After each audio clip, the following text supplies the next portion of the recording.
நான் மூர்த்திங்க என் பேர். நாங்கள் காவலி வளத்தில் தான் இருக்கிறோங்க. இது தோட்டம் எங்கள் தாத்தா காலத்துலேருந்து எங்கள் தோட்டங்க. விவசாயிகளுக்கு வந்து தை அறுவடைங்கிறது வந்து பொங்கல் மாட்டுக்குன்னே வைக்கிறதுங்க. நாங்கள் வந்து மாடு கலப்பை மாட்டு வண்டி மாடுகள்லாம் கழுவி விட்டுங்க. ஒன்றாந்தேதி கோயிலில் வச்சு பொங்கல் வச்சுங்க. பொங்கல் வந்து மாட்டுக்கெல்லாம் தழுகை ஊட்டி விட்டு பழம் கரும்பு எல்லாமே செஞ்சு கொடுத்துருவோங்க. எல்லாருமே வந்து விவசாயம் வந்து பண்ணியே தான் ஆகணுங்க. சாமி கும்பிட்டு தான் நாங்கள் வந்து வெள்ளாமை பண்ணுறோங்க. எங்களுக்கு ரொம்ப ஒரு குலதெய்வம் மாதிரிங்க விவசாயம். கஷ்டப்பட்டு செஞ்சாதான் அதனுடைய பலன் வந்து நம்மளுக்கு கிடைக்கும். உண்டான உரங்கள் கொடுக்கணுங்க. அதுக்கு நல்ல தண்ணி கட்டணும். அதுக்கு வேலை செய்யணுங்க.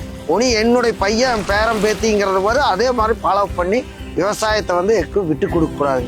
விவசாயம் ஏன் பண்ணணும் அப்படின்னாங்க, விவசாயம் பண்ணினா தானுங்க சாப்பிட முடியும். உங்கள் எல்லாத்துக்கும் தை பொங்கல் நல்வாழ்த்துக்கள்.